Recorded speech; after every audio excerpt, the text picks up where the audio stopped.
pemaparan dari pelajaran kitab At-Taqriratus Sadidah, tepatnya pembatalan puasa ya Habib ya. Ya Pembatalan betul. puasa yang akan disampaikan oleh Habib Hasan Al-Idrus. Falyatafaddal. Bismillahirrahmanirrahim. Assalamualaikum warahmatullahi wabarakatuh.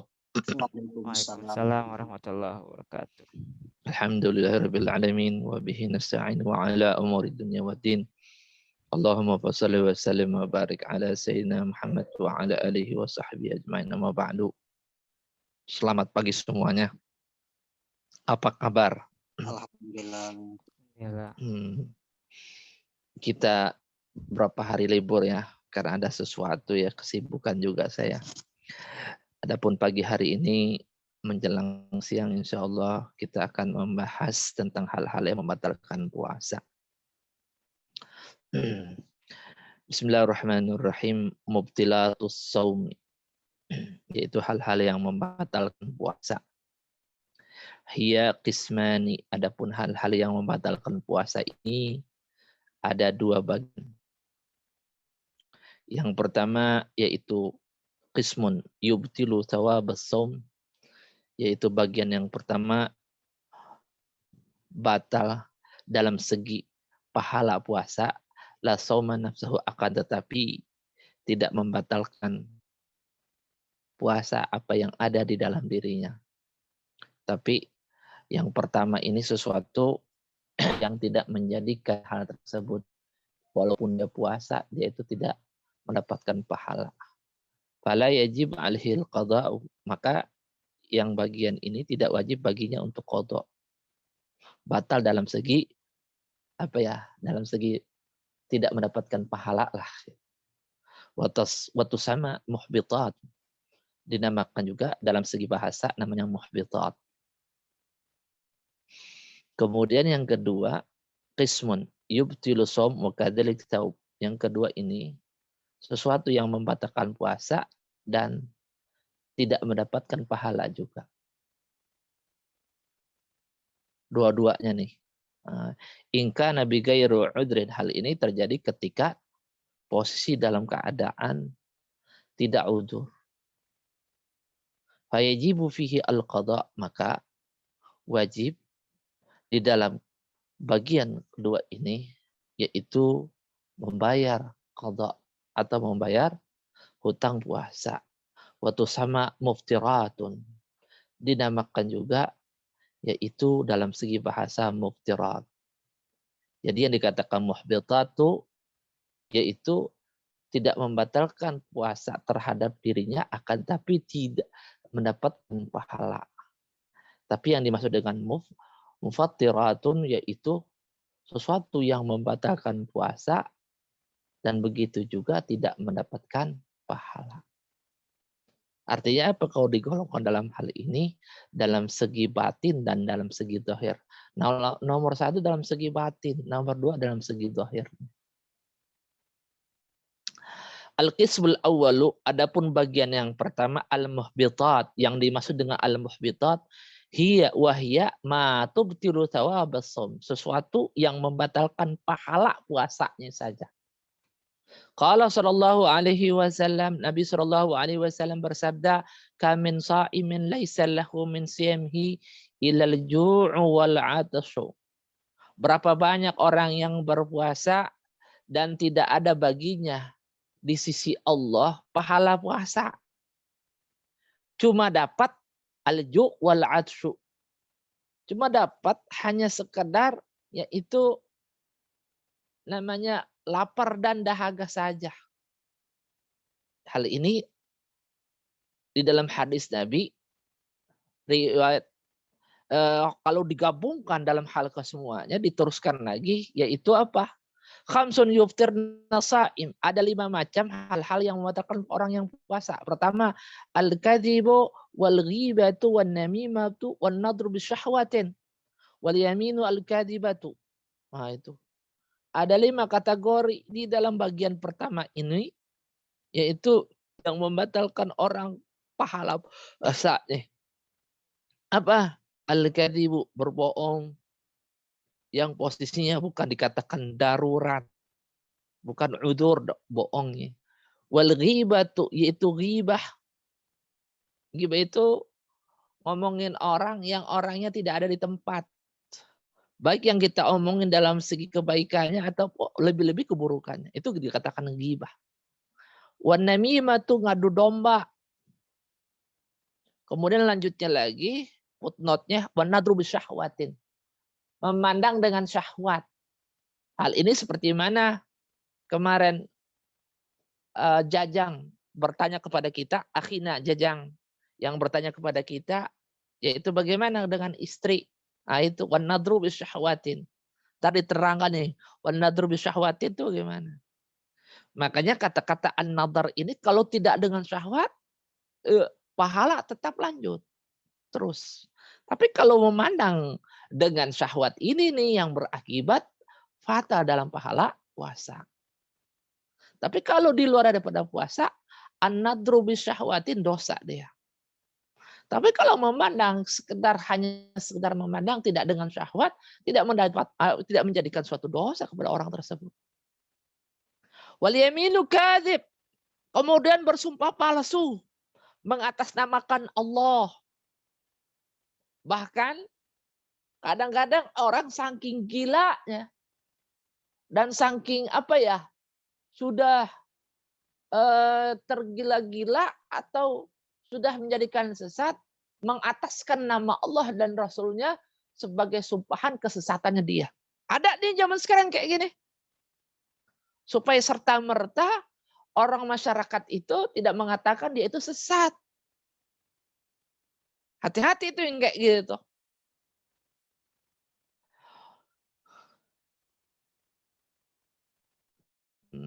Itu riwayat Ad-Dailami di dalam kitab Firdaus. Kemudian selanjutnya, yang pertama hal-hal yang membatalkan orang puasa dalam segi pahala atau tidak berpahala, apa diantaranya? Al-ghibatu, yaitu ghibah.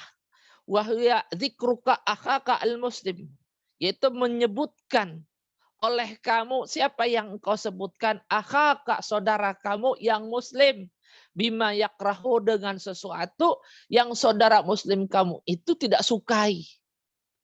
Walau kunta shadiqan, walaupun yang engkau sebutkan itu realitanya benar. Itu dikatakan ghibah.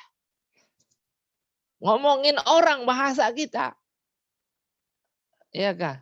Gitu. Yang pertama itu. Yang kedua namimah, wahya naqlul kalam bigasi iga'il fitnah. Yaitu memindahkan suatu pembicaraan ya kan dengan tujuan menjatuhkan atau hal-hal yang membubuhi fitnah. Dibumbui dengan tujuannya fitnah. Itu namimah. Kalau bahasa kita namimah itu yang ngadu domba.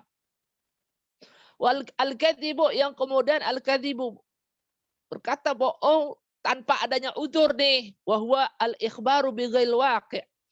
Apa itu? Yang dikatakan al-kadzibu, berita atau kabar tanpa ada realita yang benar. Enggak ada realitanya. Kejadian yang benarnya enggak ada. Itu dikatakan bohong. Kemudian 4, an-nadru, balik lagi, lima yahrumu au lima yahillu bisyahwatin. Memandang sesuatu yang haram. Au lima yahillu bisyahwatin, atau memandang sesuatu yang halal disertai dengan syahwat. Nah, ini siapa nih? Yang pertama an-nadru lima yahrumu, memandang sesuatu yang haram. Yang haram siapa tuh? Orang yang kita posisinya belum nikahi. Itu yang kedua. Atau aulima yahillu bisyahwat, atau memandang sesuatu yang dihalalkan. Tapi di dalam pandangan tersebut disertai dengan syahwat, seperti istri kita, ya kan? Bi ayat talida bin nadr. Dalam kesemuanya ini penafsirannya, ketika posisi kita memandang ada keledatan di dalam pemandangan tersebut, yaitu dengan syahwat. Tapi kalau memandang tanpa ada keledatan, tidak menjadikan suatu dosa. Nah, bisa nggak kepada hal tersebut? Yang kelima apa? Al-yaminul kadzibatu, yaitu bersumpah palsu. Al-haliful kadzibu, bersumpah palsu. Yang keenam qaulu zur, yaitu berkata bohong atau berkata yang tidak baik. Wal fuhsyu, fuhsyu itu yang kasar, yang jorok. Pokoknya hal-hal yang tidak senonoh lah. Dikatakan al-fahsyu atau al-fuhsyu. Wal amalu bihi, dan dipraktekkan perbuatan jelek tersebut atau yang tidak senonoh. Wa fil hadis, dalam hadis, man lam yada' qaula zur wal amal bih, barang siapa orang yang tidak meninggalkan perkataan yang tidak senonoh, wal amal bih, bahkan dia mempraktekkan perkataan tersebut, falaisa lillahi hajatun, maka bagi Allah tidak butuh orang tersebut. Artinya apa? Fi ayyada'a ta'amahu wa syarabuhu, walaupun orang tersebut tetap melakukan puasa. Artinya apa? Orang tersebut sia-sia pahalanya. Nggak ada pahala. Allah tidak memandang di dalam rahmatnya orang yang melakukan perbuatan seperti itu. Yang selanjutnya itu bagian daripada, yaitu bagian pertama yang berhubungan dengan yang dikatakan dalam segi hal tersebut, yaitu muhbitat. Kemudian dalam segi yang kedua, bagian yang kedua al-mufattirat. Wahia ma yubtilu asas shaum. Hal inilah yang membatalkan di dalam asal usulnya puasa. Samaniyatun, ada 8. Apa itu? Al-mufattirul awwalu, yang pertama ar-riddatu murtad. Wahia qatul islami biniyatin, yaitu memutuskan agama Islam dengan niat. Berarti ada kesengajaan dong. Ya kan? Au qaulin, atau berupa ucapan. Au fi'lin, atau berupa perbuatan. Walau kana tirriddatu lahdatan wahidatan. Walaupun murtad itu hanya sekejap, batal tuh puasa kita. Itu. Al-mufattiratu tsaniyu. Adapun yang kedua, al-haidu wa nifasu wal wiladatu, yaitu haid, nifas, dan wiladah, melahirkan. Walaupun melahirkannya hanya yaitu basah-basah sedikit, atau ada yang keluar cairan, yang cairan tersebut dari rahim, itu dikatakan wiladah. Bukan cairan yang di luar daripada rahim ya. Itu cairan yang keluar dari rahim dikatakan wiladah. Walau lahdatan minan nahar, walaupun keluarnya itu setetes minan nahar, di siang hari. Walhasil hal itu terjadi setelah subuh. Gitu. Sampai maghrib.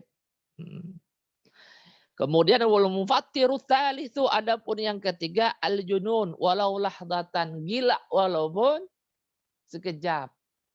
Ada orang gila sekejap ya.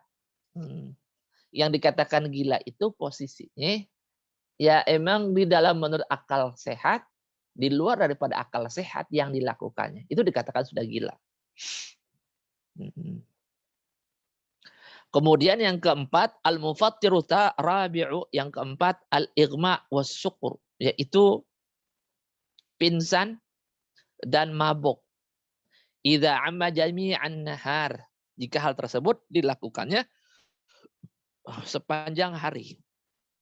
Satu hari gitu, itu mabuk, atau satu hari pingsan. Kalau satu hari dia itu mabuk atau pingsan, batal puasanya.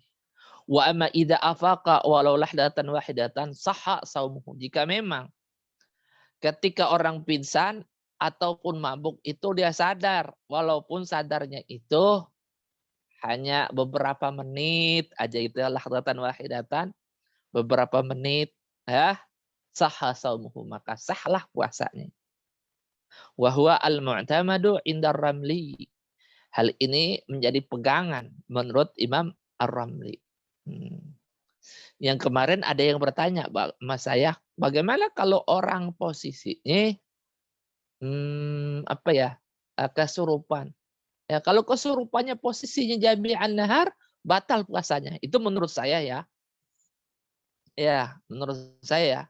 Tapi kalau seandainya orang tersebut sekejap atau sadar 5 menit, nggak batal puasanya. Tapi kan biasanya orang kesurupan itu, ya kan, yang tingkatan energinya tidak terlalu parah, itu kadang-kadang sadar dia sedikit. Ya kan, gitu. Atau pengaruh amal-amal solehnya dia, ya, dengan hal tersebut dia itu tertolong, maka ada sadar. Ya.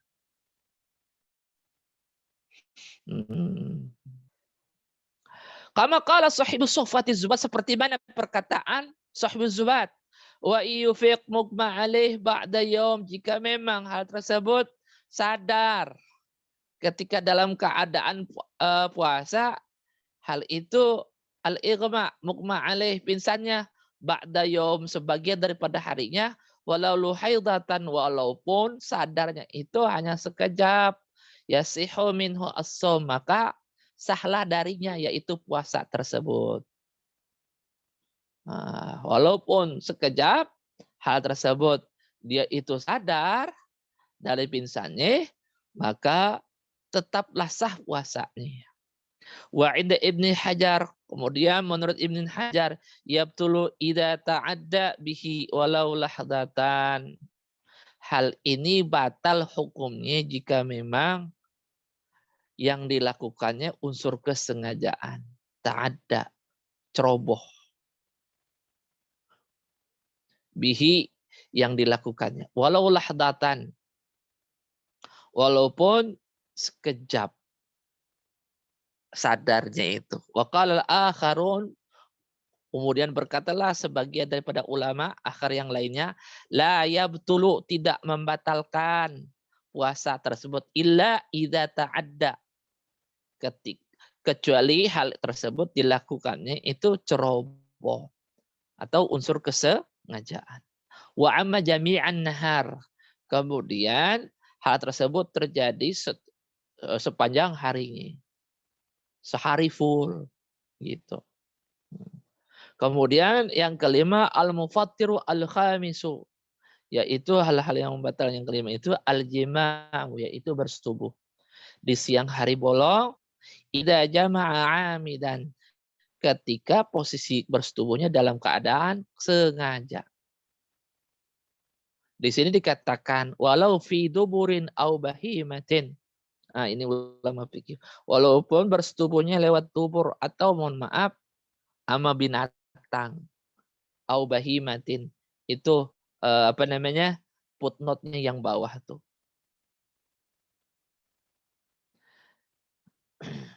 Aliman bitahrim, hal ini dia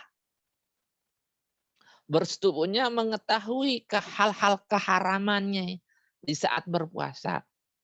Tapi kalau nggak mengetahui, nggak batal puasanya. Di dalam tiket tidak ketahuannya itu di dalam ilmu, hal-hal yang batal puasa, ketika posisi orang satu baru masuk Islam, yang kedua orang tersebut jauh sekali daripada ulama. Kalau zaman sekarang ya udah banyak internet masih ini, ya kan, nggak masuk di akal, jauh daripada ulama, atau tidak tahu hal-hal di saat puasa berjima dalam keadaan sengaja, dia bilang saya nggak tahu tersebut, itu tetap aja batal. Kenapa? Karena tinggal ditelepon aja itu Ustaz, bagaimana bertanya, kan gitu. Mukhtaran, hal ini menjadi pilihan dia atau kemauan dia dalam keadaan dia itu sadar. Batala saumuhu, maka hal tersebut batallah puasanya. Wa idza afsada saumuhu, jika memang dilakukannya hal tersebut afsada saumuhu, bisa merusak puasanya fi Ramadan, di dalam Ramadan, yauman kamilan, di satu hari full, bijima'in, dengan disebabkan karena jima, tak bijima'in tamin, jima yang sempurna ya, Jima yang sempurna itu ya ketika posisi mohon maaf masuknya organ vital laki-laki kepada lubangnya perempuan, mohon maaf. Ini dikatakan bijima hitam.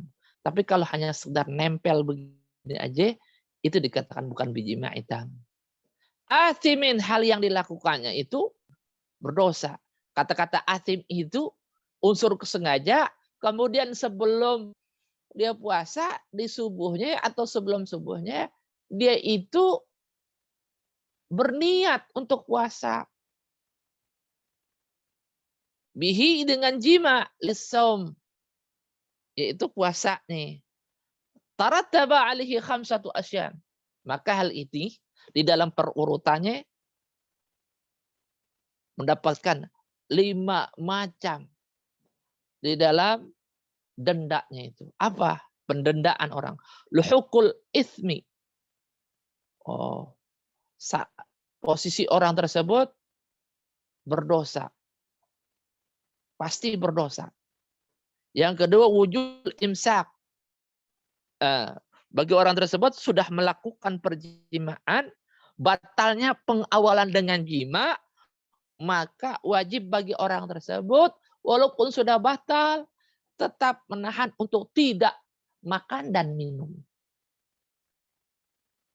Tuh. Yang ketiga, wujub ta'zir. Wajib bagi orang ini ta'zir. Ta'zir itu untuk adanya efek jera supaya tidak dilakukannya yang kedua kali hari selanjutnya. Bahwa at-ta'dib minal hakim. Itu pendidikan bagi qadhi, bagi orang tersebut yang mendiksi qadhi. Kalau di Indonesia itu yaitu hakim. Ustadz lah kategorinya. Kalau di sini nih yang mewakilkan dalam segi hakim, amil yang diangkat oleh pemerintah. Wa yakunu li ghairi taibin, hal itu terjadi jika memang orang itu belum bertaubat kepada Allah Subhanahu wa taala, apa yang dilakukannya itu fatal gitu. Dia enggak sadar. Yang keempat, wujubul qada, maka wajib bagi orang tersebut membayar qada. Yang kelima, wujubul kafaral udhmah. Wajib bagi orang tersebut mendapatkan kafaratul udhmah. Wahya ahadu thalathati asya. Hal ini ada 3 perulupan, salah satu di antara 3 macam murattabatin di dalam perurutan. Fala yantaqilu, maka tidak boleh ngaclok bahasanya. Berpindah ilal khaslati tsaniyati, kepada urutan yang kedua, idza ajaza amma qablaha, jika memang dia tidak mampu sebelumnya. Apa? Yang pertama, itqun raqabatin mu'minatin. Bagi orang tersebut memperdekakan hamba sahaya yang beriman perempuan. Kalau nggak ada atau tidak mampu, bagi pilihannya dia itu yang nomor 2. Siyamu syahraini mutatabi'ain, yaitu berpuasa 2 bulan berturut-turut qadanya. Jika memang orang tersebut sudah mengqadanya dari hari pertama sampai hari ke-59. Ke-59 dia sudah mau menuju sukses, ke-60. 59 dia batal, maka ulang dari pertama.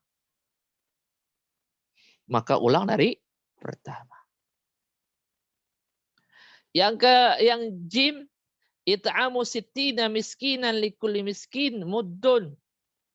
Yang ke jim atau yang ketiga ini, ketika nomor 2 yang ba itu dia tidak mampu untuk berpuasa, maka memberikan makanan orang miskin sebanyak 60 orang miskin. Likulli miskin, setiap daripada masing-masing orang miskin mendapatkan 1 mud. 1 mud itu kira-kira 6 ons. Watajibu hadil kafara, maka hukumnya wajib kafarah ini dijatuhkan ala rajuli, kepada para suami. Laki-laki. La alal mar'ati, tidak diwajibkan atau dijatuhkan kepada perempuan. Kenapa? Karena kebanyakan yang mengajak dalam urusan perjimaan ini biasanya laki-laki. Maka ulama fikih yaitu memilih para suami. Wa takarrurul kafaratu bitakarruril ayyam. Hal ini berlaku kelipatan ketika terjadi persetubuhan yang kedua harinya atau yang hari selanjutnya, maka berlipat-lipat teruslah kafarah tersebut. Hari kedua begitu juga, tinggal dikali aja 60 hari kali 2. 120 hari qada puasanya. Atau 120 hari itu atau 120 orang memberikan makanan orang-orang miskin. Ketika hal tersebut dilakukannya berlipat. Artinya sampai 2 hari, ketiga hari begitu juga. Gitu. Kama qala sahibu Soffati Zubat. Seperti mana perkataan sahibu Zubat. Yukaffiru al-mufsidu sawma yaumin min Ramadan. Mendapatkan kafaratul udmah. Orang yang merusak puasanya pada hari, hal tersebut dilakukannya siang hari bolong pada bulan Ramadan. Iyata ma'a ithmin. Hal itu disebabkan karena dia itu berjima. Bersetubuh yata ma'a ithmin disertai dengan pembukaan hal-hal yaitu dengan jima. Kamiti man dahar la 'alal mar'ah. Hal ini dendanya seperti kafarat dihar. La 'alal mar'ah.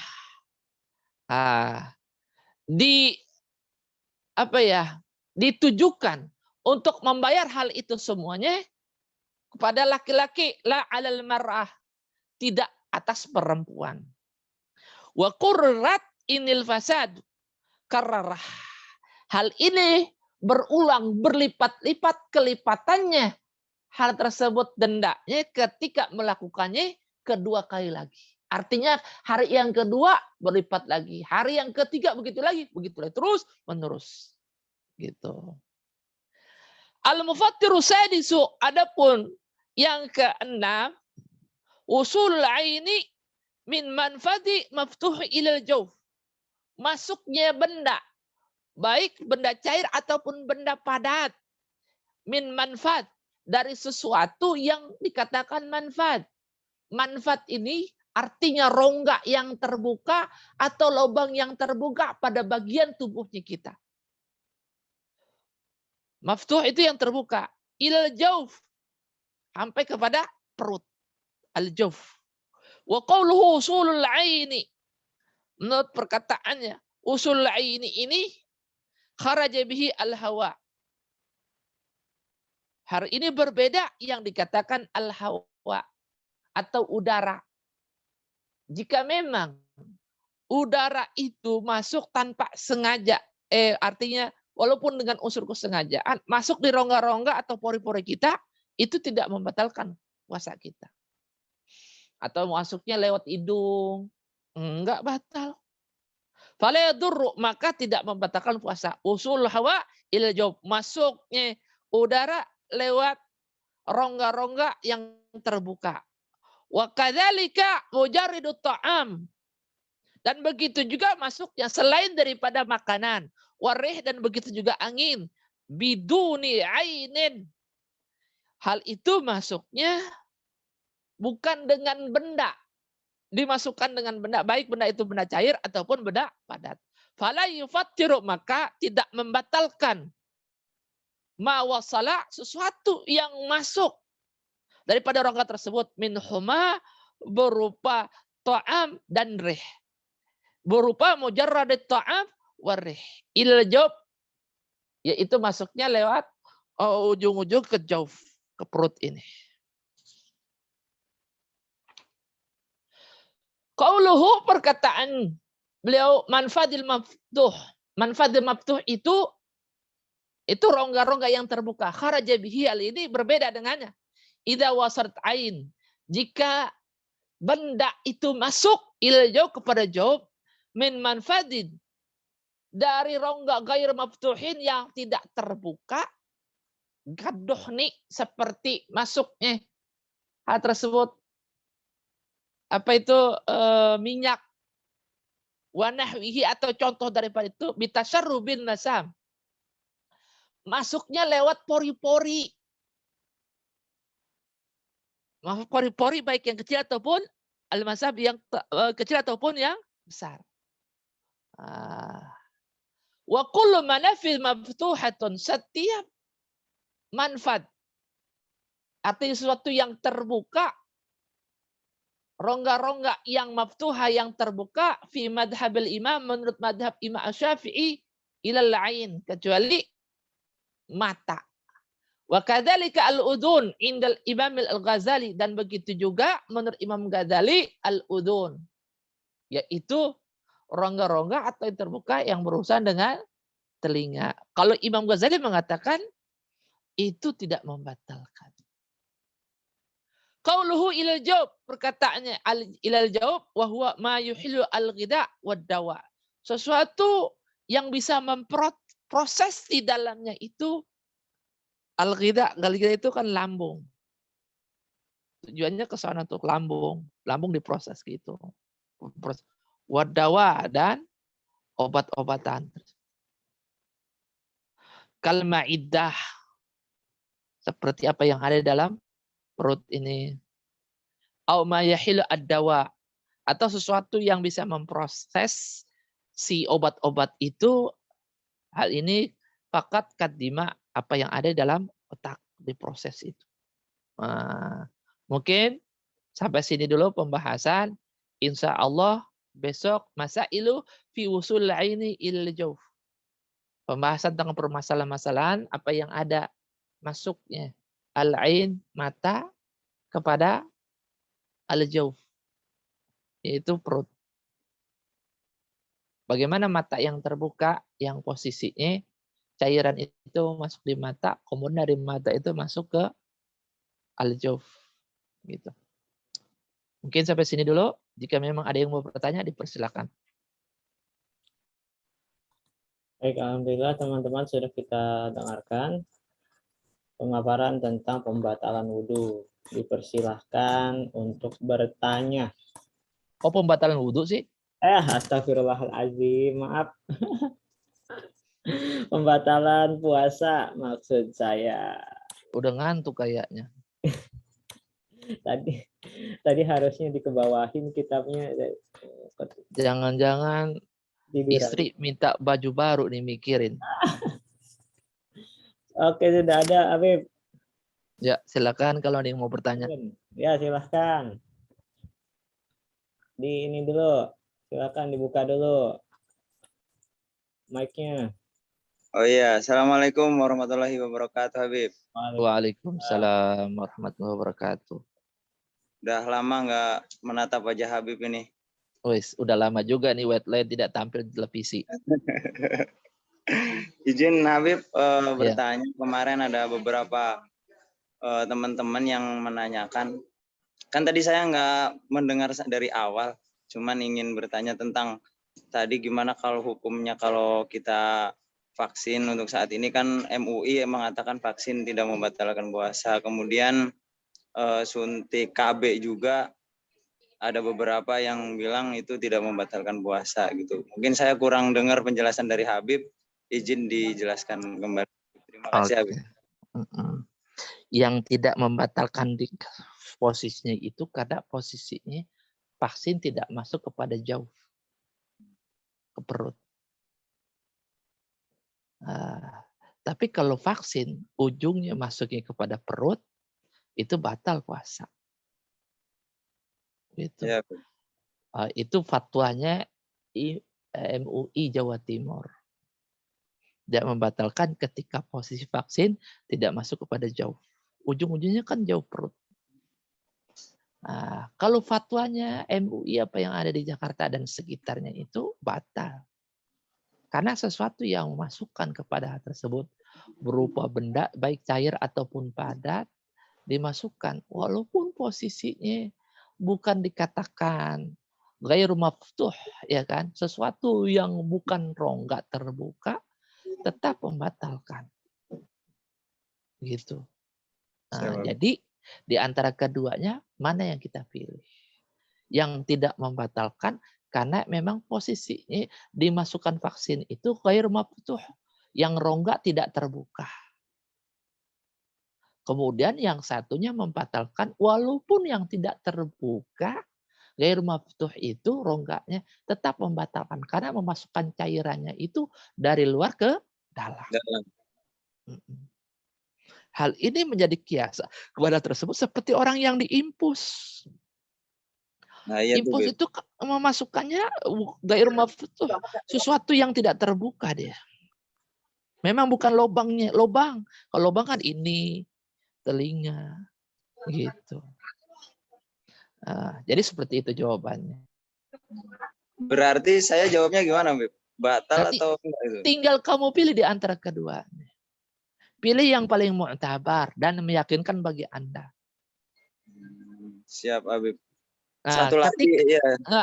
ketika posisi dalam keadaan darurat, ya, hal itu artinya memilih untuk kita mau nggak mau harus pilih, ya bismillah. Siap, Habib. Tapi kita yakin dalam hal tersebut enggak batal, maka teruskanlah puasa Anda. Suaranya hilang, Bib. Maka teruskanlah kepada hal tersebut gitu loh. Jika memang kita yakin tidak batal, nanti dia yang bertanggung jawab dalam fatwanya. Begitu. Tapi kalau seandainya emang divaksin itu yakin di dalam diri kita batal, maka batal puasa kita gitu. Siap, Habib, siap. Paham. Ya. Terima kasih banyak, Habib. Iya. Nanti kita sampaikan ke teman-teman. Iya. Ya. Syukuran, Habib. Sehat-sehat selalu, Habib. Amin. Sama-sama. Assalamualaikum warahmatullahi wabarakatuh. Waalaikumsalam warahmatullahi wabarakatuh. Mungkin ada yang lainnya, silakan. Yang lainnya yang mau bertanya. Berarti kalau kita ikut fatwa, berarti sepenuhnya tanggung jawab itu kepada muftinya, Habib ya? Iya. Fatwa itu boleh diikuti, bukan istilahnya di Indonesia itu fatwa itu boleh diikuti dan boleh pun tidak. Bukan fatwa mutlak dia. Oh. Yang fatwa mutlak itu seperti apa, Bu? Fatwa mutlak itu yang posisinya memang ulama yang diangkat oleh pemerintah sebagai kayak qadhi dia. Kayak macam zaman dahulu itu Habib Utsman bin Yahya mufti.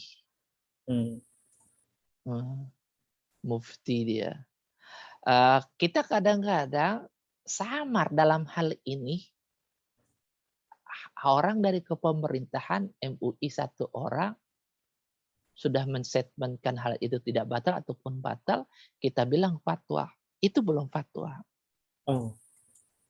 Ketika posisi sudah dirumuskan, kemudian mereka sudah sepakat, dalam kesepakatan itu merumuskan hasil, kemudian mereka mengatakan hal ini berfatwa di dalam rumusan kesemuanya, nah itu baru sudah sah. Tapi kalau cuma satu orang merangkai kepada hal tersebut, di dalam satu orang tidak mewakilkan, itu bukan fatwa. Begitu. Seperti dalam fikih atau di dalam nahu, kila. Di dalam kila tersebut itu satu orang kan. Di dalam ilmu dia berjalan dengan kila. Tapi yang mu'tabar, ya kan, yang kebanyakan dalam hal ini semuanya, itu dikatakan fatwa. Misalnya ada mufti resmi yang diangkat oleh pemerintah, kewajiban sebagai masyarakat apakah harus mengikuti? Harus. Kayak macam ini sekarang kayak macam Menteri Agama memutuskan dalam hal masalah puasa, ya kan? Nah, kita harus loh. Karena dia juga mengikuti bukan berdasarkan dirinya, tapi itu bukan mufti kan.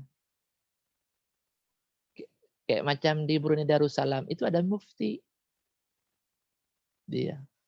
Makanya kita nih belum ada mufti. Kalau zaman dahulu ada.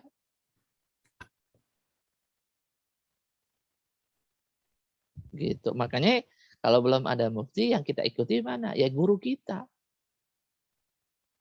Nah, guru juga kan dengan keilmuannya. Gitu. Kadang-kadang kita bingung dalam hal ini semuanya mana yang kita pegangkan gitu. Nah, kita buka lagi kitab-kitab gitu. Kalau salah tersebut bingung. Kalau memang nggak bisa dalam hal itu semuanya bingung, fasalu ahla dzikri in kuntum la ta'lamun. Bertanya sama orang yang lebih keilmuannya dari kita. Di situ ada jawaban. Gitu. Yang posisinya selaras dengan guru kita. Begitu jadinya. Ada lagi jawabannya? Pertanyaan silakan. Boleh melalui chat atau langsung buka mikrofonnya. Oh, ada pertanyaan titipan di Facebook Habib waktu itu. Sebentar ya. Itu menanyakan tentang sholat witir. Sholat witirnya digabung jadi 3 langsung Habib. Dengan itu bagaimana Habib? Menurut Habib? Kalau menurut saya kita ikuti apa yang ada di kepraktekan guru kita aja. Namanya sholat sunnah itu yang malam itu sholatul lail masna 2 rakaat 1 kali salam 2 rakaat 1 kali salam. Jika memang ada yang tinggi 3 ya biarkan aja. Ada nggak sandarannya? Mereka juga ada gitu. Berarti itu memang ada sandarannya juga di ada. Ya, tapi untuk kalau berbicara untuk kalangan Nurul Iman gitu ya. Iya.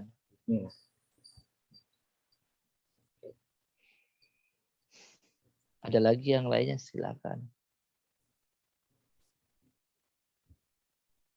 Karena ini yang ingin bertanya.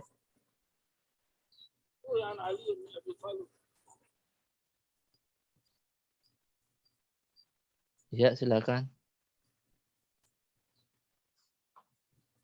Berarti ketika berpuasa istri sebaiknya memakai pakaian yang tidak mengundang syahwat suami ya, Bu ya? Iya, pasti. Syahwat itu kalau kita undang dia itu langsung cepat-cepat. Walaupun undangannya itu ikhlas. Syahwat. Apalagi ini musim puasa kayak begini. Nah, itu yang halal ya, Bu ya. Yang halal juga kita tahan ketika puasa ya, Bu. Iya, kemarin kan Jajang ada bilang kayak gitu. Bagaimana istri? Itu yang halal. Buat apa dikatakan al-imsak ketika posisi dalam keadaan puasa? Dengan istri juga imsaknya dibuka. Bukan imsak, itu bukan menahan. Begitu. Terus yang waktu itu Habib sempat hilang sinyal itu, Rahmat itu nanya, bagaimana kita menjaga pandangan. Sekarang kita nggak keluar kemana-mana, kita juga nggak follow yang aneh-aneh, tetapi ada aja hal-hal yang nggak patut dilihat itu terlihat, Habib. Terlihat bisa di dalam penglihatan kita itu tanpa adanya syahwat bisa nggak? Syahwatnya itu yang bikin pahala kita tuh berkurang atau tidak bernilai pahala. Gitu. Bisa nggak? Kan itu tuh. Yang menjadi rujukan dalam hal itu semuanya dalam puasa itu syahwat. Bisa nggak gitu? Seperti layaknya kita melihat kepada teman kita yang tidak bersyahwat.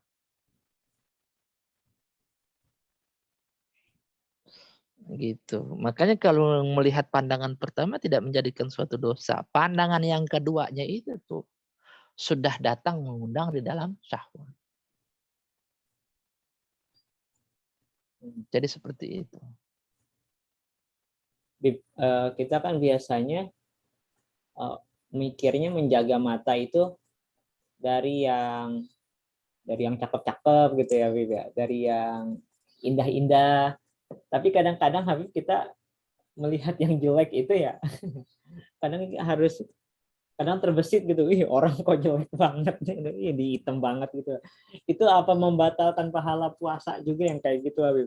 Sama. Jangan nyinyir, merendahkan. Iya. Sama itu. Ghibah kan itu namanya. Walaupun belum dikatakan, Habib, diucapkan, terbesit. Terbesit. Kalau terbesit itu urusannya posisinya bagian batin. Ini bagian yang zahir, yang diucapkan melalui lidah. Ucapan jatuhnya ghibah. Ghibah itu artinya di dalam penyebutan saudara kamu yang muslim dengan sesuatu yang dia itu tidak suka. Ngatain kan nggak suka. Walaupun orangnya itu nggak ada di tempat. Lewat lisan ini nyebutnya. Tapi kalau dalam hati nggak ada itu malaikat rakib dan tahu dia. Hanya Allah yang maha mengetahui apa yang ada dalam hati kita. Misalnya orang itu kita ketahui ridhonya, Habib. Misalnya kan itu teman dekat. Kebetulan dia botak, nggak numbuhan, rambutnya botak. Terus kita sedang menjelaskan, namanya Suparjo gitu ya. Suparjo yang mana gitu. Kan nanya tuh orang itu. Nah, kita bilang, ya kita tahu kalau dia tuh biasanya dipanggil botak, emang terima. Kadang juga dia suka bilang botak gitu, suka bilang diri saya sendiri botak gitu ya. Oh, itu Suparjo yang botak gitu. Jadi Olima Ridohu udah diketahui kalau dia ridho. Oh, kalau begitu untuk menciri khaskan nggak apa-apa. Kalau kita tahu dia nggak suka dibilang botak, terus kita bilang botak, gibah. Ya itu yang dikatakan ghibah. Itu berarti standarnya itu dia ketika mencirikan kepada orang tersebut dengan curhat, mencirikan dengan sesuatu yang baiklah istilahnya, boleh-boleh aja. Gitu ya. Ada lagi yang lainnya, silahkan. Ya, kalau salam Bib, ada Bib. Waalaikumsalam. Ini Encep ya, Encep. Mana Matovani? Matovani Bib. Ya, Matovani silakan. Ya Bib, gimana kabarnya Bib? Lalu ya Bib. Alhamdulillah. Mana orangnya nggak ada ini? Afwan Bib, saya izin tutup kamera ya Bib ya. Iya, kenapa tutup kamera? Itu ada di pura mana itu? Itu lagi jadi ini Bib. Lagi jalan-jalan aja. Baik Bib. Iya. Ini pertanyaannya memang tidak membahas ke sana, tapi memang saya ingin bertanya tentang yang berkenaan tentang memang jumlah jam puasa di berbagai negara itu berbeda ya Bib ya. Misalnya pada saat ini di sebagian negara memang ada yang melaksanakan puasa itu jam, ada yang sampai 20 jam ke atas, nah gitu. Nah, ketika kita yang orang Indonesia yang memang puasanya hanya sekitaran belasan di posisi memang kita di posisi negara yang puasanya itu melebihi 20 jam gitu. Apakah kita mengikuti negara kita jamnya apa mengikuti dari menahan puasanya seperti negara yang kita tempati sekarang begitu, Bib? Oke. Yang namanya ibadat itu ya baik dengan suatu wilayah di mana kita berpijak. Gitu, Bib. Ketika posisi kita puasa nih di negeri yang hal tersebut siangnya panjang, mengikuti mana kita berpijak, ataupun malamnya pendek, mengikuti dengan hal itu semua. Baik. Itu. Jadi memang ketika kita dimanapun berada, Berarti kita mengikuti aturan yang memang sudah berjalan di negaranya tersebut ya, Bib ya. Betul sekali. Baik, Bib. Bib, satu lagi boleh bertanya, Bib? Iya, iya, Bang, ini silakan. apa namanya? Pengalaman bukan pengalaman sih, Bib. Jadi ketika memang saya pribadi sih orangnya ketika memang ada harum gitu, harum makanan gitu, kayak mencium tuh kayak di ama kita tuh hidung tuh di ini gitu, dirasakan gitu aromanya. Jadi itu apa termasuk membatalkan puasa apa gimana, Bib ya? Oh, itu kemarin membahas dalam hal itu semuanya. Itu dikatakan daukut to'am atau apa ya, mencium aroma tanpa adanya hajat. Ya kan? Iya. Kalau mencium tanpa adanya hajat, unsur kesengajaan itu hukumnya makruh. Oh, begitu. Baik, baik, Bib. Tapi kalau hanya sekedar serbang gitu aja ya kan? Sekedar. Iya.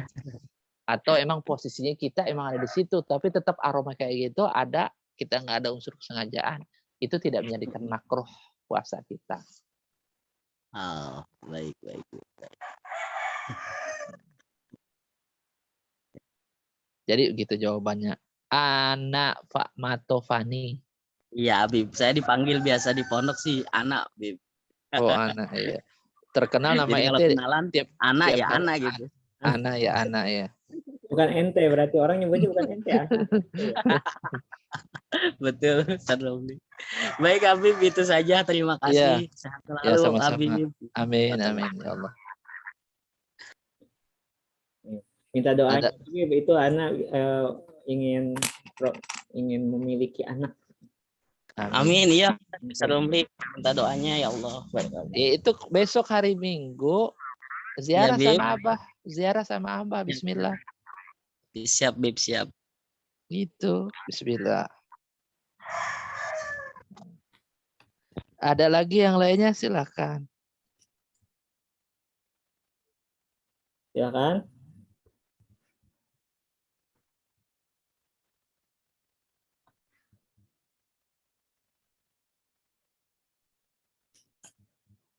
Ya, kayaknya sudah habis.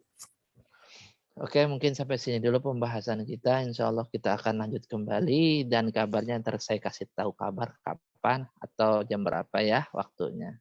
Saya mohon maaf dan mohon ridhanya. Saya akhir dulu. Wabillahi taufiq wal hidayah. Assalamualaikum warahmatullahi wabarakatuh. Waalaikumsalam warahmatullahi wabarakatuh. Terima kasih Habib. Jazakallahu khairan. Baik teman-teman, sudah kita dengarkan pemaparan dari Habib Hasan Aidrus tentang pelajaran fikih pembatal puasa. Semoga kita diberi pemahaman. Dan teman-teman, sampai bertemu nanti di hari Ahad insya Allah di pesantren. Semoga semuanya bisa hadir.